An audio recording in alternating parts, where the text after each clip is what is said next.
السلام علیکم ورحمۃ اللہ وبرکاتہ ڈیئر اسٹوڈینٹس، لیکچر نمبر 16، موضوع صدارتی طرز حکومت کی خوبیاں۔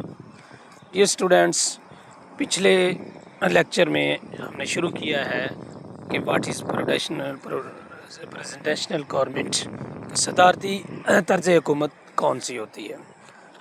تو ہم نے جانا کہ ایک ایسا طرز حکومت ہوتا ہے جس میں اختیارات ایک آدمی کے پاس ہوتے ہیں۔ اختیارات کا اصل سا چشمہ صدر ہوتا ہے۔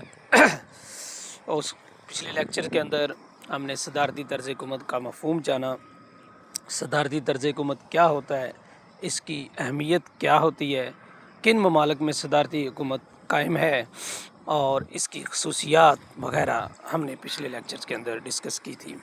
تو آج کے لیکچر میں ہم پڑھیں گے کہ صدارتی طرز حکومت کی خوبیاں کیا ہیں۔ سب سے پہلے ایک دفعہ پھر رپیٹ کرتے ہیں کہ واٹ از پریزیڈنشل گورنمنٹ۔ صدارتی طرز حکومت وہ نظام حکومت ہے جس میں صدر ریاست اور حکومت دونوں کا سربراہ ہوتا ہے۔ صدر عوام کے ووٹ یا الیکٹورل نظام کے ذریعے منتخب ہوتا ہے اور اپنی آئینی مدت پوری کرتا ہے، جو کہ جس اسٹیٹ کے آئین کے اندر درج ہوتی ہے۔ اس نظام میں انتظامیہ، مقننہ اور عدلیہ ایک دوسرے سے الگ الگ رہتے ہیں، یعنی اپنے اپنے کام کرتے ہیں۔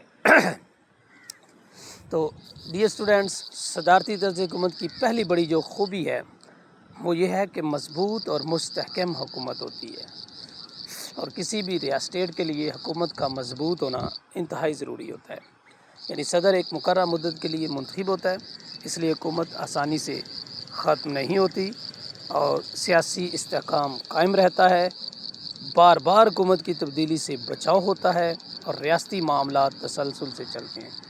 صاف ظاہر ہے، ایک حکومت ہوگی، اپنا ٹینور مکمل کرے گی، اپنی مدت پوری کرے گی، تو پالیسی سٹرونگ بنے گی، لمبی پالیسی بنے گی، پالیسی میں تسلسل ہوگا، اور ریاست کے لیے یہ ایک اچھا سائن ہوتا ہے، ریاست اس سے اوپر جاتی ہے۔ تو یہ ایک گڈ پوائنٹ ہے، یہ اور صدارتی طرز حکومت میں ایسا ہو پاتا ہے۔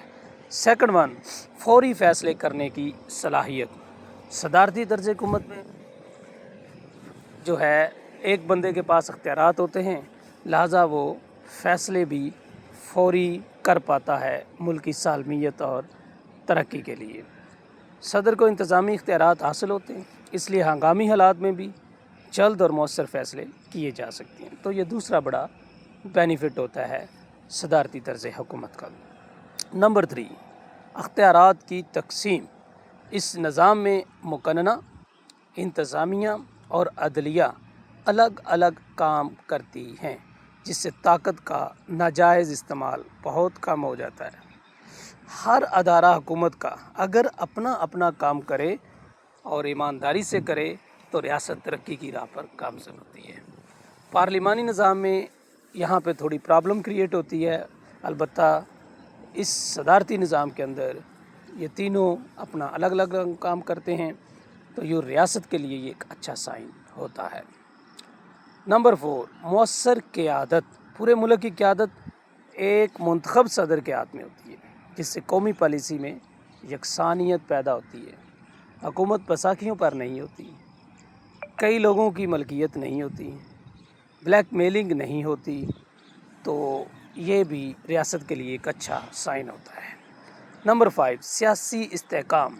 پارلیمانی نظام میں ہم نے دیکھا کہ سیاسی عدم استحکام چلتا ہے، مختلف پارٹیاں ہوتی ہیں، بلیک میلنگ ہوتی ہے، حکومت کسی بھی وقت گرائی جا سکتی ہے، عدم استحکام ہوتا ہے، عدم تحریک چل سکتی ہے۔ لیکن صدارتی نظام حکومت میں سیاسی استحکام رہتا ہے، کیونکہ صدر اپنی آئینی مدت پوری کرتا ہے، اس لیے عدم اعتماد کی تحریکوں سے حکومت متاثر نہیں ہوتی۔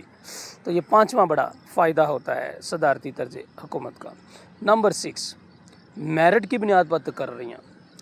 کیونکہ اتنے زیادہ لوگ نہیں ہوتے اختیار میں کہ وہ اپنے اپنے حلقوں میں اپنے اپنے لوگوں کو نوکریاں بانٹیں، لہٰذا صدر کے پاس اپرچونٹی ہوتی ہے میرٹ کی۔ تو صدارتی طرز حکومت میں عام طور پر میرٹ کی بنیاد پر تقرریاں ہوتی ہیں۔ صدر اپنی کابینہ میں ماہر اور قابل افراد کو شامل کر سکتا ہے، چاہے وہ پارلیمنٹ کے رکن نہ بھی ہوں۔